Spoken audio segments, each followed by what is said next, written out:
Discapacidad visual sin límites.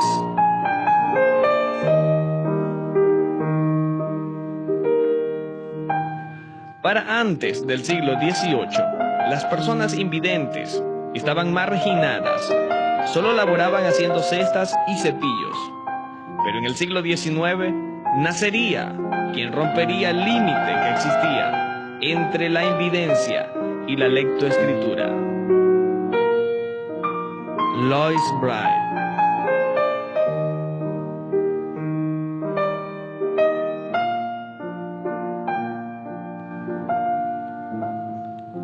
Cottbray, Francia, 1809.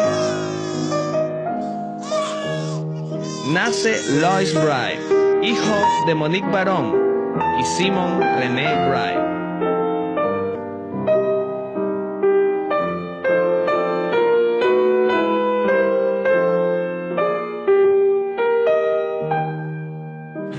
Louis Braille nace el 4 de enero de 1809 en Cottbray, Francia, una pequeña población cercana a París.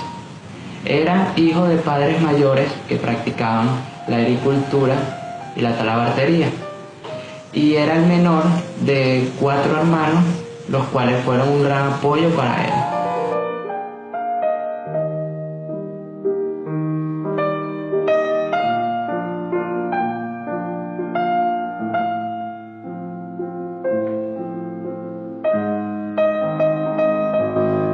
Podríamos decir que Louis Braille era de una familia humilde, seguramente con el trabajo de su papá y la agricultura también. Podríamos decir que eran de pocos recursos. Siendo Braille un niño de bajos recursos, ¿cuál sería su aporte a la comunidad invidente? Bueno, el aporte que él dio no fue tanto económico, sino que creó una herramienta la cual le sirve a los chicos invidentes para poder desarrollar la habilidad en la lectura y la escritura.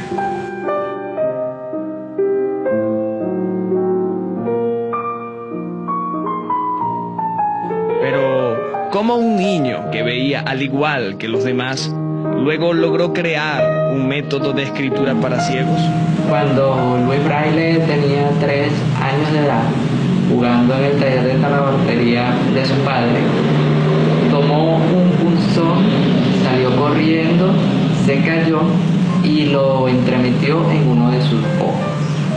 Y existe otra versión en que Louis Braille, intentando imitar a su padre, tomó una correa y una cuchilla y con una de estas lesionó su ojo, provocando una infección que hizo que Louis Braille, 2 años más tarde, perdiera la vista por completo, causando un gran dolor en sus padres.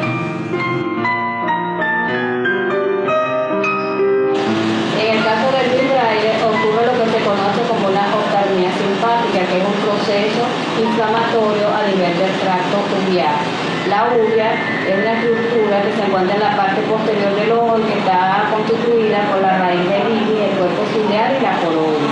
Es allí donde se asienta el proceso inflamatorio que produce la oftalmia simpática.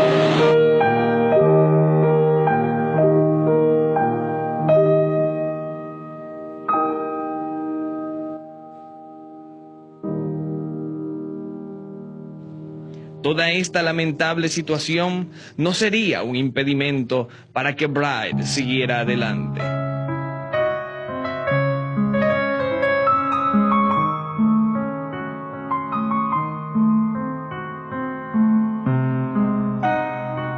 Ahí tuvo un apoyo principal que fue el de su padre, el cual era el talabartero y ideó una estrategia magnífica característica para él, el cual era determinar arriba de un cuero por medio de tachuelas de colocar relieve la figura de las letras.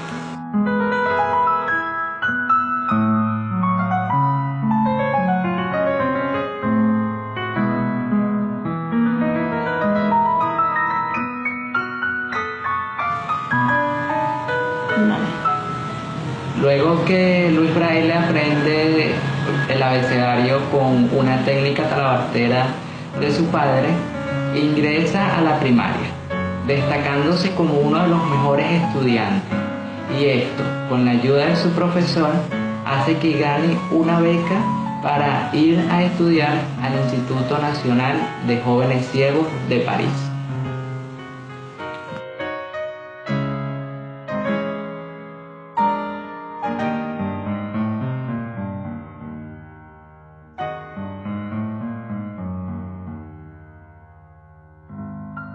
El Instituto Nacional de Ciegos se encuentra en París, todavía al día de hoy. Existía en esa época, en el siglo XIX. Louis Braille nació en 1809, ¿no? Principios del siglo XIX. Ese instituto se encargaba de cuidar, de educar de forma integral a los niños y jóvenes ciegos.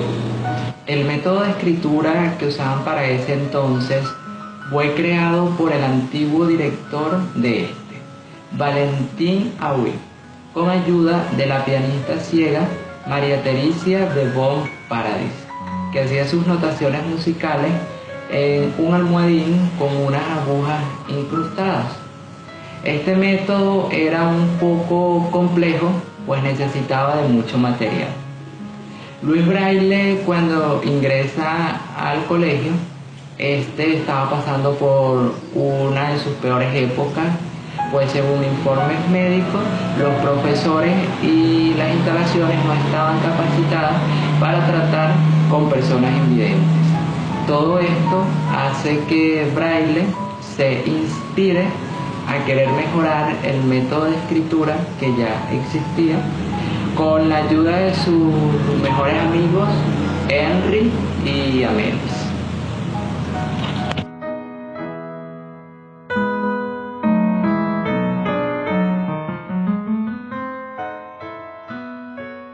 En ese momento del internado no tenía el apoyo de sus profesores porque esa parte no les interesaba, entonces él hacía escondida con sus compañeros en actividades nocturnas, diría.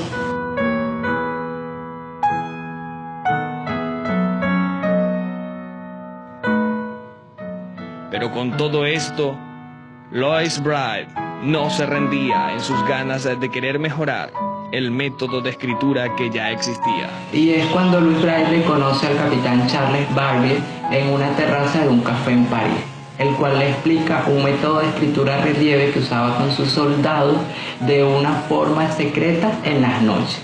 Esta idea Braille la complementa con un dado y una regleta que le obsequió su padre.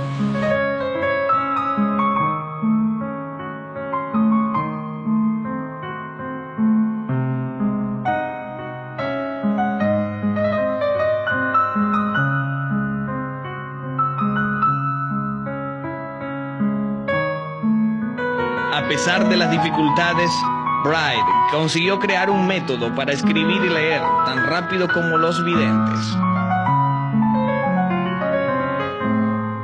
Escribió él mismo libros sobre las materias y se dedicó estos 5 años a inventar el sistema Braille. Pero por su salud que se deterioraba poco a poco, él tuvo que dejar la educación en el instituto. Y su gran pasión era la música. Desde joven él tocaba instrumentos, tocaba piano, tocaba órgano y violonchelo.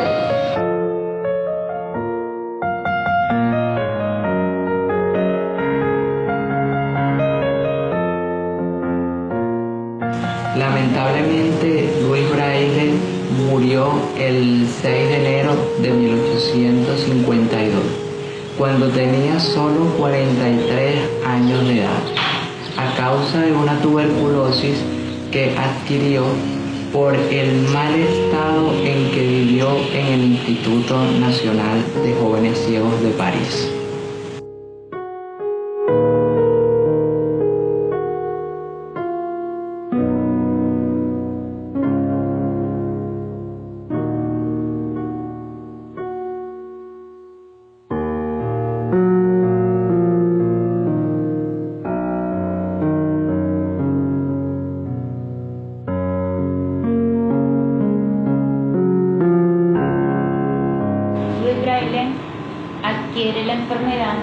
producto de las condiciones de insalubridad en que éste vivía en ese instituto, ya que se encontraba en hacinamiento, no tenía una higiene corporal adecuada, ya que se bañaba una vez al mes. Además, tenía una mala o inadecuada alimentación, lo que conlleva o trae como consecuencia el deterioro de la persona. Sin embargo, Lois Bride en su vida conoció el amor. Según lo que yo investigué, lo que pude leer, no destaqué ninguna persona femenina o masculina, voy a decir, a su lado durante su vida. Era totalmente dedicado a la final, después a la educación de los invidentes. La biografía de Luis Braille no menciona que él haya tenido una pareja sentimental, pues su vida fue monacal y se dedicó por completo a crear un método de escritura para ciegos y ayudar a las personas invidentes. Pero según registros del testimonio de sus mejores amigos Henry Perrier y Amélis Blanchard, dice que la misma Amélis, desde que eran compañeros de clase, lo amaba en secreto y lo admiró aún hasta después de su muerte. E incluso después que Braille muere, Amélis y Henry siempre lo visitaban al cementerio.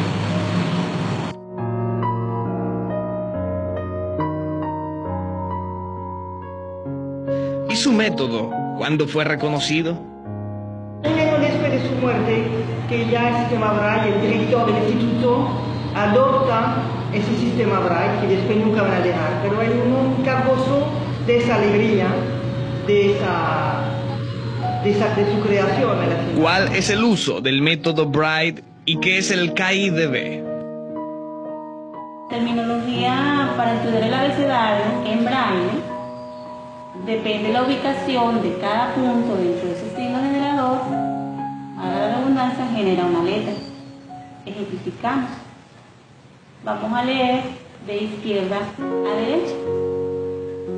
Los tres primeros puntos del lado izquierdo son el 1, 2, 3 y los tres puntos del lado derecho 4, 5 y 6.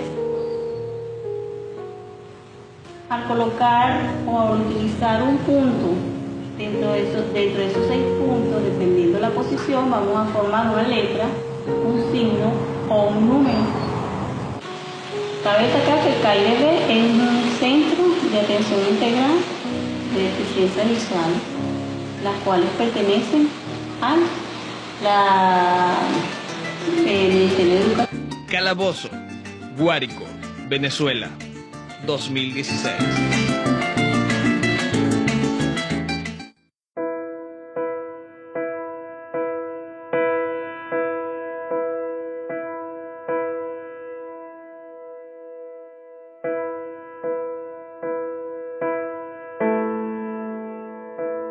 Carlos Blanco es un estudiante de comunicación social que sufre de tensión ocular alta y debido a esto tiene un 20% de visión, por lo cual entra a clases con su madre.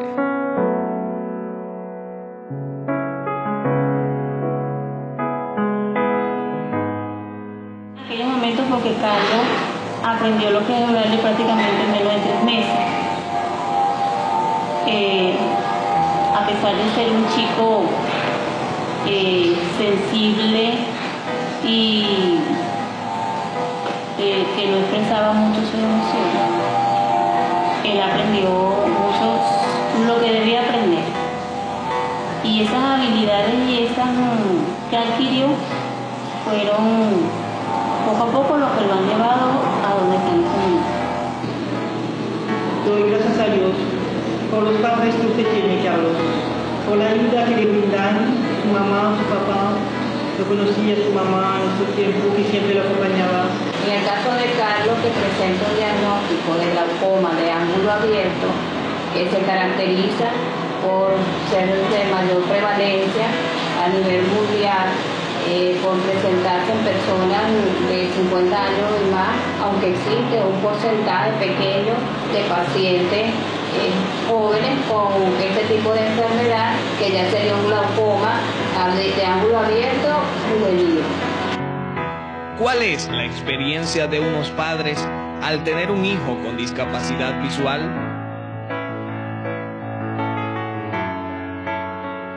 Tener un hijo con discapacidad es una experiencia muy dura, y más cuando la persona que sufre la discapacidad es grande. Para Carlos fue muy duro, y para nosotros que cuando mi hijo comienza a perder la visión. En el 2009, Carlos estudiaba tercer año en el liceo, cuando ni sentado en los puestos de adelante podía ver las letras en el pizarrón. Eso fue grande para nosotros. Pierde 2 años de estudio, en los cuales a Carlos me lo refieren a Caracas, donde me lo ven médicos, oftalmólogos, y se le hacen muchos estudios, donde le diagnostican glaucoma de ángulos abiertos. Le sube la tensión ocular muy alta y le destruye el 80% de los nervios ópticos, dejándole un 20% de visión. Este diagnóstico para nosotros fue grande, porque mi esposo nos preguntábamos qué íbamos a hacer, cómo podíamos ayudar a Carlos para que Carlos continuara sus estudios, un muchacho tan inteligente. Pero Dios es grande, y en esos días viajamos acá a Calabozo, donde conocimos de un instituto para personas con discapacidad visual, y yo me dirigí ahí con Carlos y hablamos con los profesores y la directora, y les puse del caso de Carlos y me lo inscribieron, y yo me sentí sumamente alegre, contenta, porque yo sabía que mi hijo iba a continuar estudiando. Pero la directora me dijo a mí que había un problema, que tenía que venirme a vivir para acá, para Calabozo. Y yo, no hay ningún problema, yo me vengo a vivir para acá, para Calabozo, porque la idea es de que Carlos estudie. Y nosotros habíamos comprado un terreno con un ranchito, y mi esposo y yo hablamos y decidimos de que Carlos y yo nos viniéramos a vivir acá, a ese ranchito, con mucha incomodidad, dificultad. Dormíamos los dos en un chinchorrito. Cuando llovía nos mojábamos, pero con todo eso yo me sentía bien, porque yo lo que quería era que mi hijo continuara estudiando. Y mi esposo tuvo que quedarse en Cagua porque allá estaba su trabajo, y él tenía que ayudarnos a nosotros económicamente, porque los médicos le habían mandado a Carlos gotas de por vida que eran muy costosas, y él tenía que sustentarnos y sustentarse él allá. Así como dijo mi esposa, yo me quedé, porque mi trabajo estaba allá. Sí. Yo viajaba para acá todos los fines de semana para estar con ella. Después, al año y medio, decidí venirme para acá con todas las cosas que teníamos allí. Y gracias a Dios conseguí un empleo aquí. Y ahora estoy con ellos, apoyándolos y dándole gracias a Dios y a mi esposa que ayuda a mi hijo. Y aquí estamos con Carlos para adelante, dándole gracias a Dios. Y le doy gracias al CAIDIB y a todos los profesores que me ayudaron y me apoyaron a Carlos, porque hoy día Carlos está cursando el 5º semestre de comunicación social, y yo puedo entrar a clases con él y ayudarlo en sus estudios. Me siento sumamente orgullosa de estudiar con mi hijo, y le digo a los padres que tienen hijos con discapacidad, independientemente de la discapacidad que sea, que ayuden a sus hijos, que los apoyen, que no los discriminen, que los ayuden a realizar sus sueños y metas, así como mi esposo y yo estamos ayudando a Carlos. Tras una historia de lucha, una condición como esta puede ser un impedimento para vivir una vida normal. Cuando empecé a perder la vista en el 2008, me hacía mucho bullying y esto con mi discapacidad de que ya no podía ni ver para escribir en un cuaderno. Hace que un año después dejé de estudiar y pierda 2 años de clase. En este tiempo me encerré en mi casa, no quería hablar con nadie, me deprimí un poco y me refugié en dibujar. Era lo único que hacía todo el día. Veía programas de ciencia y sobre todo estas series juveniles donde van a clase, porque llenaba un vacío en mí, pues yo pensaba que nunca más iba a volver a estudiar y siempre me decía que habían chicos que tenían la oportunidad de estudiar y la desaprovechaban, y yo que tenía esas ansias, ese anhelo de estudiar, no podía. Pero gracias a Dios conocimos el CAIBB y aquí en Calabozo pude retomar mis estudios. Entro a clases con mi mamá. Mi mamá es quien me copia las clases, por mí.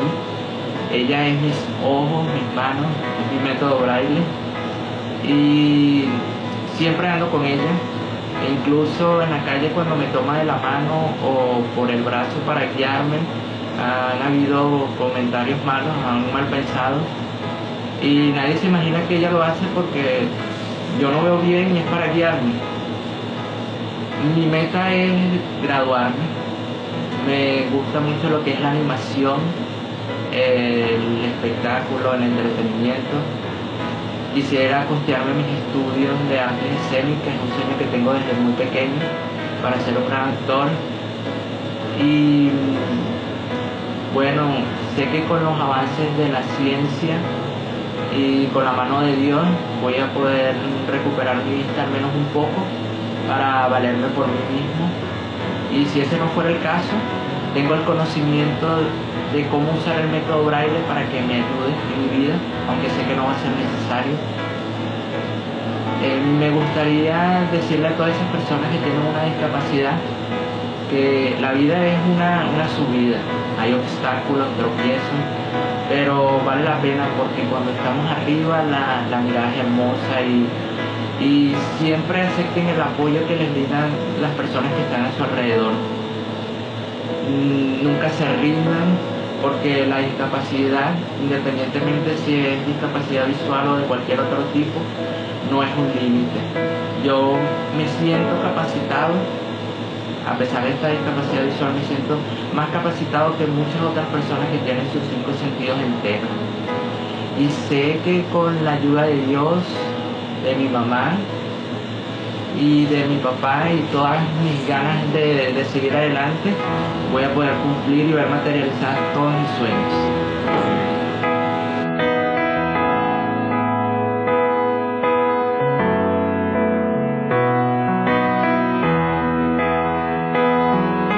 Estas historias, llenas de éxitos, tragedias, amor y apoyo, nos demuestran que la discapacidad visual no es un límite.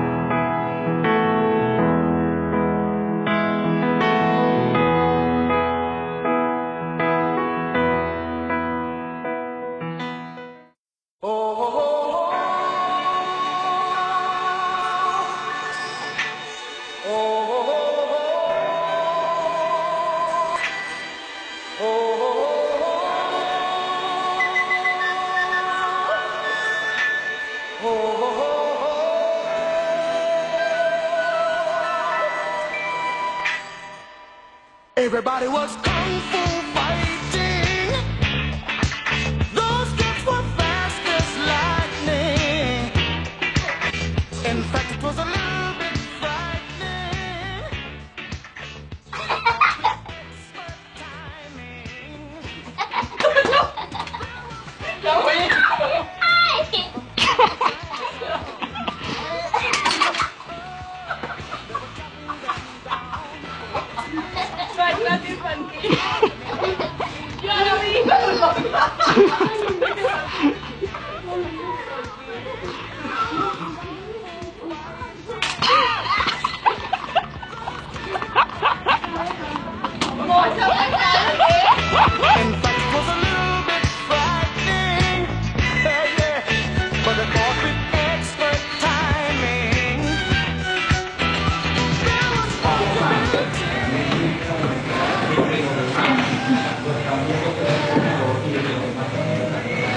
Ahí, ahí.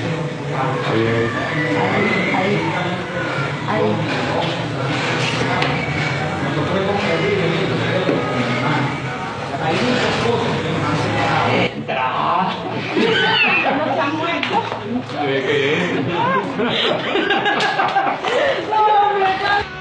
Frightening, but they did it with expert timing.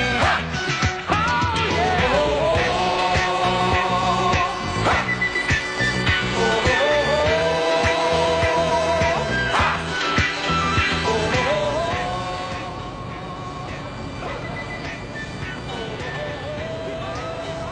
Gigi.